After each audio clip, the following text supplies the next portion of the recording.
Rencontre avec Martin Schick, acteur, danseur, performeur suisse. Au Festival Nouvelle à Pôle Sud à Strasbourg, il a présenté sa performance Not My Peace, Post-Capitalism for Beginners, une hilarante leçon polyglotte sur les alternatives économiques. Bienvenue dans un monde de nouveaux partages et échanges.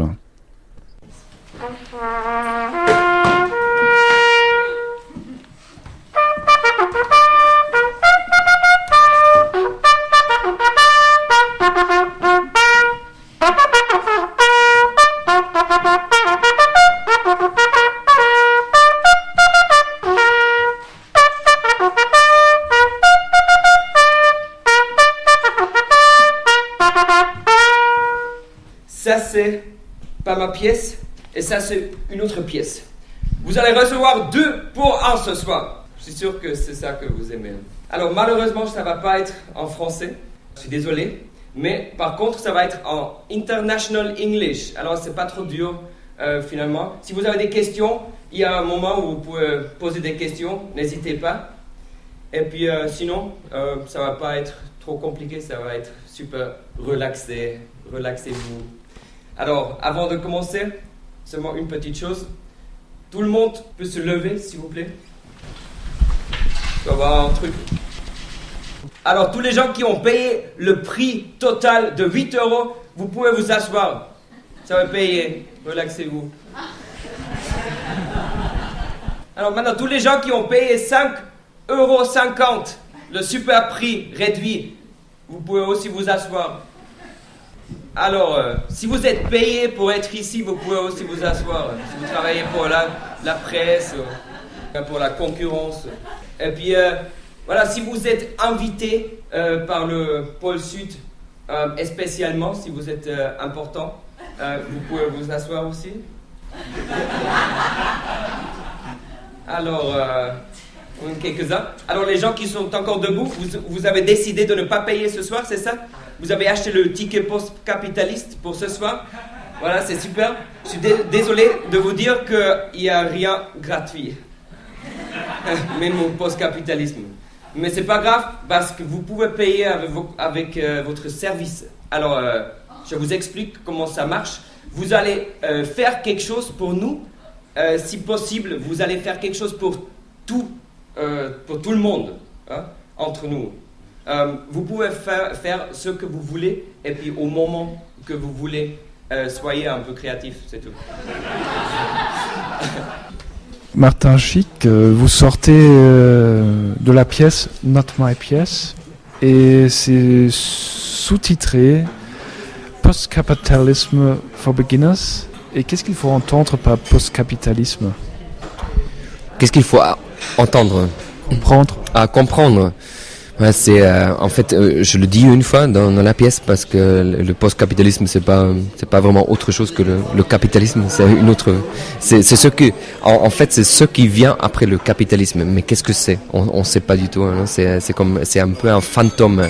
Et puis depuis 2 ans, 3 ans, on parle beaucoup du post-capitalisme. C'est un peu c'est devenu un peu une fantaisie en fait, parce que là on a déjà dit avant 2 ans en fait, c'était le temps où il y avait beaucoup de gens qui j'ai lu un article, il y avait beaucoup de gens qui sont partis de la vie quotidienne, de la vie capitaliste disons, et qui se sont achetés un lopin de terre pour s'enfuir du système, pour se préparer pour le post-capitalisme, parce qu'ils avaient peur que le système va tomber d'un jour à l'autre dans le rien. Ça va plus fonctionner.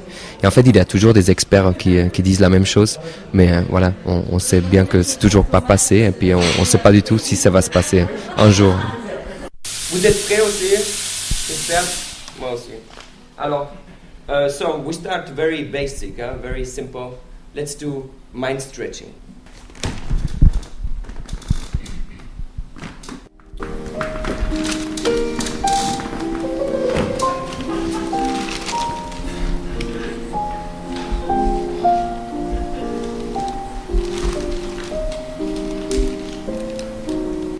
Ladies and gentlemen, close your eyes.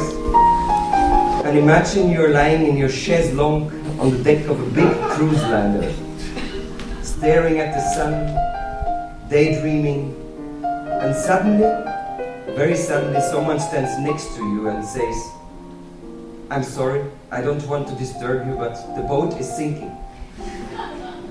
You get up immediately. You're running down to your cabin and you realize that your cabin is already flooded. You run up to the deck again and you realize that the captain with all the crew and some first-class passengers already left with all the lifeboats, and you can see them disappearing into the horizon. In this moment, someone taps on your shoulder and you realize that you're standing at the cash dispenser with your bank card, waiting for the money to come out in vain. And behind you, about 50 people are queuing. The main door of the bank is closed and no one answers on the 24-hour service line. You're going to the supermarket and the shelves are half empty. The gas at the gas station costs 10 times more than the day before. The outbound streets are full of packed cars and the last airplanes are leaving for China. You can open your eyes now. Thanks God, it was just a silly dream. After reading a business magazine. On vous a vu l'année dernière, en 2012, au festival Première à Strasbourg, avec une autre pièce qui parle aussi du monde capitaliste, qui s'appelle The Common Sense Project. Par quelle lecture étiez-vous inspiré? Est-ce qu'il y a Saint-Augustin ou Saint-Thomas d'Aquin qui est à la base de ce projet? En fait, c'est pas du tout à la base d'une lecture. Disons que c'est bien, ça a des influences par beaucoup on fait beaucoup des citations de Marx et des théories de la société. Mais en fait, c'était beaucoup plus inspiré par un film qui n'a rien à faire avec la question capitaliste, que c'était The Fireman's Ball. De Forman, et puis Miloš Forman, ça c'est le régisseur. Et puis on était pour les images et pour les histoires qu'on fait là-bas, on était super inspiré par ça en fait, par autre chose. Et c'est devenu ça. C'est un peu comme on a commencé, ou bien on a travaillé dans deux choses complètement différentes. Et puis oui, c'est pas une chose qui est vraiment fixe qu'on a bien regardé. Many people claim that rainwater is not healthy for urban water use. It is actually often cleaner than city tap water. 3.2 million of Australians are drinking rainwater every day, and there have only been a few cases that died. So, the system that you can see here is called RainSafe. It collects the rainwater and it filters the water in a way that you can easily use it for washing, showering, and even for drinking.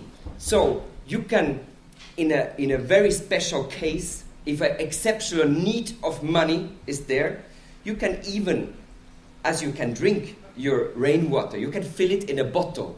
You can bottle your water, your rainwater, and you can sell it to other people. I will try to show you. Yeah? You ready? Who's interested in this fantastic rainwater coming from the clouds right above Fribourg? Who's going for it? €3. Yeah? You cannot be much more expensive than the normal water. Eh?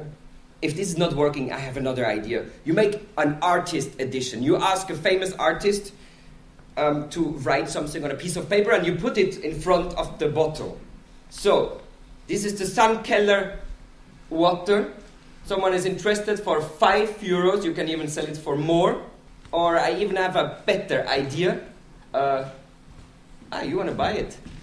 €5. Okay. But no, you're kidding. I mean, I cannot sell this water to you. But this is post-capitalism. I'm happy to share it with you, of course. So just the bottle. Yeah, sure. So I just give it to you. Okay. Yeah. It's actually a limited artist edition. Okay. Yeah. So it's while you will grow. Mm-hmm. Yeah.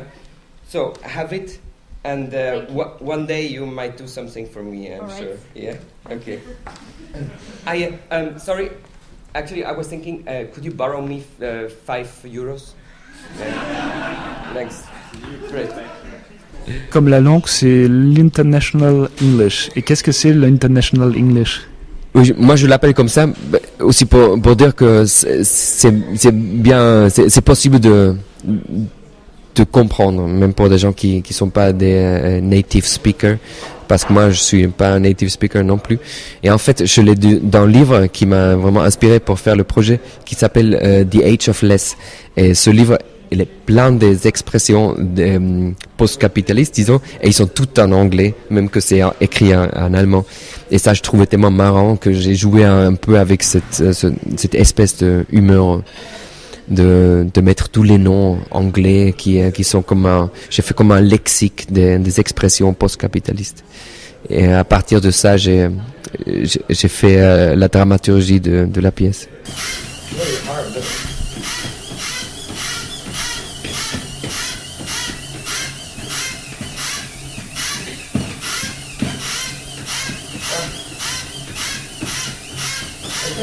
Yeah. Great. It holds about half an hour. Easy.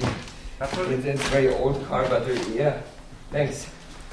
Donc, dans la performance ou le spectacle qui s'appelle Not My Pièce, qu'on a vu ici au Festival Nouvelle, au pôle Sud, il est aussi question du financement, des subventions pour créer ce spectacle. Qui a mis la main à la poche? Qui a donné des sous pour ce spectacle? Voilà, ça c'est justement... je parle de ça aussi dans la pièce, parce que... par exemple, j'ai été payé par la fondation de Nestlé pour l'art. Et puis, on sait bien que Nestlé, c'est quand même le grand capitaliste, quoi. Et puis là, je me suis trouvé vraiment dans une situation super compliquée, parce que c'est vraiment dur de partir du système, parce que le théâtre, c'est déjà une partie de du système. Veut dire que tout l'argent qu'on reçoit comme artiste pour faire une production, il y a beaucoup de fondations. Si on regarde qu'est-ce que c'est ces fondations, c'est quand même intéressant. C'est beaucoup de l'industrie, même si ça a un nom qui porte pas tout à fait cette image de capitalisme comme Nestlé par exemple, mais il y a des autres fondations qui ont des noms des personnes, et puis si on recherche un peu ce que les gens ils ont fait dans la vie, pourquoi ils ont tellement de sous pour faire une fondation, là on se retrouve quand même dans un clinch, quoi. C'est une situation, une contradiction. Déjà, pour les gens qui travaillent pour ces fondations, est-ce qu'ils ont vu votre travail avant, ou est-ce que ça participe aussi au whitewashing? Non, rien à faire en fait. Ça a quelque chose à faire que les gens qui sont en charge de choisir les projets, ou bien les gens qu'ils veulent supporter, c'est pas les gens qui font l'entreprise, c'est quand même des autres gens qui sont à la position de décider, qui sont intéressés des choses qui sont pas que c'est pas nécessairement de la même politique comme l'entreprise. C'est un truc politique. C'est du whitewashing, c'est vrai, mais c'est du whitewashing par rapport aux gens de la responsabilité. C'est toujours comme il y a plusieurs genres de positions. La responsabilité, ça va pour une autre direction. Parce que les gens de la fondation, apparemment, c'est clair qu'ils disent on n'a rien à faire avec la politique de l'entreprise, mais quand même ils font une représentation. Mais c'est comme refuser la responsabilité pour le nom qu'ils présentent. What is half-breed technique? Let's take it from the top. Half-breed technique was first introduced to the public in July 2012 when Martin Schick performed in a theatre piece called Not My Piece. Its definition: half-breed technique is the act of giving away half of something that you have. To whom? To somebody who might have a need for it. Whilst this may sound confusing, it is not. Bill Gates and Warren Buffett are the earliest examples of giving pledge. Meanwhile, 69 billionaires in the US have joined this campaign and pledged to give 50% of their wealth to charity. Or look at the family Salwen. As a family, they made an extraordinary decision to sell their villa in Atlanta, buy a house half its size, and give half of the sale price to a worthy charity. They did so and wrote a book, which became a bestseller. Nevertheless, charity may be questionable, as it might give cruel people a halo, and does not solve the problem at all. So, what is the issue about half-breed technique? It is probably fun, and it can be fun for everybody. Bon, il est question dans la pièce Not My Pièce, donc aussi du partage. Est-ce que vous avez eu des frères et sœurs et est-ce que vous avez aimé partager du chocolat ou d'autres choses avec ses frères et sœurs? J'ai les deux. J'ai un frère et une sœur. J'ai partagé beaucoup. Par exemple, on m'a jamais acheté des nouvelles vêtements parce que je dû toujours porter les vêtements de mon frère qui est plus âgé. Puis j'ai dû partager ma chambre jusqu'à l'âge de 16 ans parce qu'il n'y avait pas une autre chambre. Alors j'ai dû partager beaucoup. Je ne veux pas dire que ça c'est la meilleure chose dans ma vie de partager. Mais ça dépend de quelle manière finalement, parce qu'on peut pas dire partager c'est bien ou bien c'est mauvais. C'est clair, ça dépend de comment les gens comment ils partagent. Mais c'est vrai que c'est pas si facile. Hein. Si on fait vraiment le coup de main avec disons le post-capitalisme ou bien au revoir au vieux système, là on se retrouve vraiment dans une situation de challenge. C'est une grande question. Là. Est-ce que dans votre travail, donc vous êtes un acteur, un performeur, un danseur suisse, vous habitez Berlin, est-ce qu'il y a aussi un caractère suisse dans vos performances? Est-ce que, parce que ça parle pas forcément de la montagne, mais ça parle de l'argent. Est-ce que c'est quelque chose qui caractérise la Suisse, le rapport à l'argent? Oui, je joue jamais moi-même en fait. Je joue toujours un type, comme un prototype de. Je joue toujours l'artiste suisse parce que pour moi c'est vraiment ça m'intéresse beaucoup la situation comme économique de production, l'entourage d'un cultural field.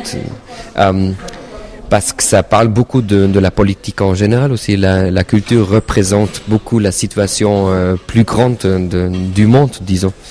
Et puis la situation culturelle de la Suisse, elle est assez intéressante parce qu'elle est assez poussée aussi des production means, on dit comment les moyens de production. De production, voilà, c'est ça.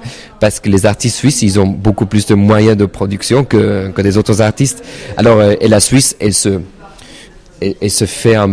produit un peu comme, voilà, on a une culture, et puis, mais en fait, c'est assez poussé aussi. Ça veut rien dire qu'il faut pas faire comme ça, mais c'est une chose d'avoir une conscience. Mais à moi, ça m'intéresse beaucoup. La situation de comment ça se fait une chose, pas seulement la culture, mais aussi la politique ou bien le sport ou bien toutes les choses qu'on fait, c'est beaucoup par rapport aux moyens de production. Et souvent c'est pas fair ou bien c'est pas juste comme la situation elle est un peu pendue. Et puis c'est important d'avoir cette conscience des choses comme la politique par exemple. Je crois pas qu'on peut changer la politique d'un jour à l'autre parce qu'il faut quand même se préparer aussi mentalement parce que ça doit changer quelque chose pour ce post-capitalisme. Tout le monde, chacun doit changer une chose dans la tête parce que ça change complètement la manière de penser. Et là justement maintenant on parle beaucoup de basic income, je sais pas comment on dit, le salaire absolu pour tout le monde. Et ça c'est un système super intéressant, mais ça dure encore du temps. Ça prend encore du temps jusqu'à ce que les gens ils sont prêts pour faire ça parce que c'est un changement de conscience qu'on est là dedans justement maintenant. Et c'est pour ça que je trouve ce temps maintenant, justement maintenant, je trouve brisante, je trouve super excitant, parce qu'il y a quelque chose qui va se passer et on sait pas qu'est-ce que c'est. Et c'est pour ça que ça m'a beaucoup intéressé, l'idée du post-capitalisme, même si c'est un fantôme peut-être, on sait pas. Mais c'est intéressant de penser d'une manière de préparation à autre chose qu'on sait pas qu'est-ce que c'est. Mesdames et messieurs, je vous souhaite une cordiale bienvenue à l'occasion de cette cérémonie extraordinaire qui se déroule dans ce lieu extraordinaire. Je suis extraordinairement heureux de votre présence et j'espère que vous reviendrez assez souvent. En guise d'ouverture, je vais maintenant vous chanter l'hymne au capitalisme. So it's from Chet Baker, but I changed it a little bit. I get along without you very well. Of course I do. Except when soft rain falls and drip from leaves, then I will call the thrill of being sheltered in your arms. Of course I do, but I get along without you very well. I've forgotten you just like I should. Of course I have. Just to hear your name or something that feels the same. But I've forgotten you just like I should. What a guy, what a fool am I to think my breaking heart could kiss the moon. What's in the store? Should I buy once more? No, it's best that I stick to my tune. I get along without you very well. Of course I do. Except perhaps in spring. Perhaps in sales. But I should never think of sales. 'Cause that would surely break my heart in two. Martin Schick, j'ai encore une question. Donc, dans votre travail, il est question de l'économie, de l'argent, du capitalisme, du post-capitalisme, mais aussi des alternatives. J'ai vu que vous avez travaillé avec des enfants à Zurich qui ont formé une brigade de la police des enfants. Qu'est-ce qu'ils ont fait à Zurich, ces enfants ? En fait, c'était une semaine sur de l'endurance. Du développement durable. Voilà. Merci. Et puis on a fait un loi comme une police qui contrôle que les gens ils ont pas trop, parce qu'en fait on a le droit d'avoir seulement ceux qu'on a besoin, pas plus. Et ça c'était l'idée. Alors on les a demandé si eux ils peuvent s'imaginer comment contrôler et comment donner une amende aux gens qui utilisent trop. Alors le premier jour, on est allé au supermarché, on a demandé les gens qu'est-ce qu'ils ont acheté, et puis combien de gens ils sont à la maison, et puis pourquoi ils ont acheté ça et ça, et on a donné des points, les enfants surtout. Et puis oui, et puis eux, ils ont décidé qu'ils veulent demander des sous. Ils veulent donner des amendes de manière de oui, des francs suisses. Et finalement, on a décidé qu'est-ce qu'on va faire avec les francs suisses. Alors, ils voulaient une salaire, mais aussi ils voulaient donner cet argent à des gens, des enfants pauvres en Afrique. Voilà, c'est un peu cliché, mais on a demandé et puis c'était l'idée qu'ils ont eue eux. Et puis c'était intéressant pour moi parce que c'était à Zurich, et à Zurich c'est quand même intéressant parce qu'on est allé à la Goldküste, la côté dorée de Zurich, ça s'appelle, où il y a tous les riches. Et puis on a passé une maison après l'autre, on a sonné, on a demandé est-ce que vous avez combien de voitures pour combien de gens, est-ce que vous avez un swimming pool, est-ce que vous partagez avec les autres le swimming pool, combien des chambres vous avez. Et là, on a donné des points et on a demandé des sous pour payer parce que ils ont reçu une amende s'ils ont eu trop de points. Et c'était super intéressant, surtout de parler avec les enfants. Qu'est-ce qu'ils s'imaginent eux comme le futur, c'est à eux, non? Eux, ils vont être ici. Si les gens ils utilisent tellement beaucoup des ressources comme maintenant, ça va être beaucoup plus dur pour eux. Alors pourquoi pas faire un truc de politique ou bien de police, de contrôle fait par les enfants, parce que c'est comme se défendre pour leur futur. Mesdames et messieurs, nous vivons comme une gated community dans une fake nostalgia recouverte de public debt sur une burning plateforme de happy few et de fake rich. Comme d'après la devise « If you don't make it, just fake it ». C'est un smart power game sans fin avec un bad leadership et l'écart entre global winners et local losers et entre working poor et working rich, les limites continuent de s'ouvrir, les universités sont en faillite et dégénérées en diploma factories, les megacities sont remplies de bourgeois bohemians et de gosses de riches normaux.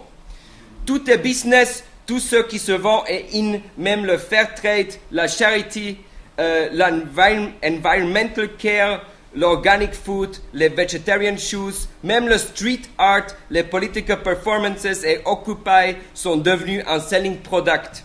Nous courons d'un projet à l'autre, voilà. Le principal réside dans le short term. Le change est devenu une permanent condition noyée dans cette liquid modernity, une culture of forgetting by clearing sight for new things to replace old ones.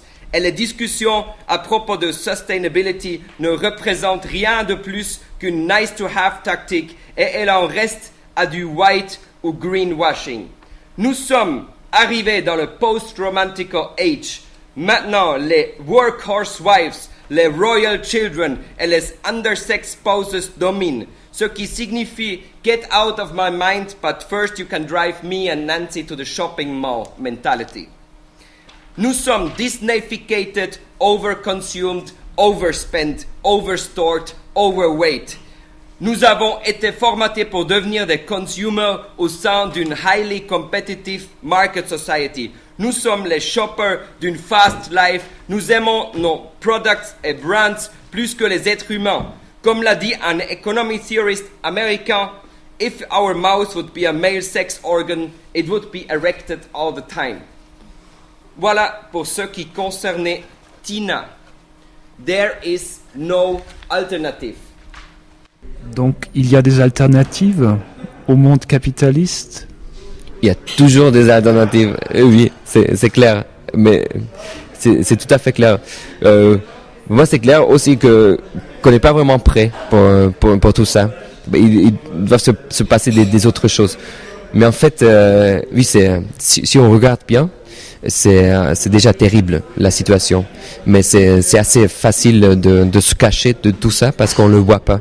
Parce que les limites, disons, de notre monde un peu séparé, de notre monde un peu de luxe, elle est bien protégée et on regarde pas trop qu'est-ce qui se passe aux limites. Parce qu'il y a quand même des autres gens qui aimeraient bien partager aussi avec nous, mais nous on partage pas parce que on pense que non, voilà, c'est à nous les choses. Mais c'est toujours pas tellement dramatique que ça se passe vraiment. Alors on a besoin d'autres choses qu'on est poussé. Justement, toutes les choses que je parle dans la pièce Not My Peace, il se passe déjà en Grèce en fait. Là où il y a vraiment la crise, il commence à avoir un time bank, il commence à partager, de faire des choses de cloud swapping, de recycling, et toutes les choses qui sont ici un peu on parle un peu d'une situation de luxe, mais là-bas ça se passe vraiment. Et puis ça va venir ici aussi. On peut faire ça, mais il faut avoir besoin. Martin Schick, merci beaucoup pour cet entretien. Et quand est-ce qu'on peut revoir cette pièce? À quelle occasion?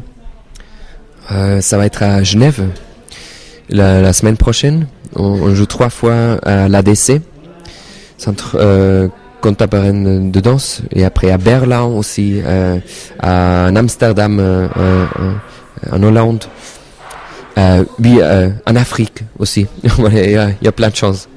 Ainsi se termine notre rencontre avec Martin Schick, acteur, danseur et performeur suisse. Vous avez pu découvrir pendant ce reportage et rencontre des extraits de sa performance Not My Peace, Post-Capitalism for Beginners, un spectacle savant et loufoque en International English. Don't miss it, please.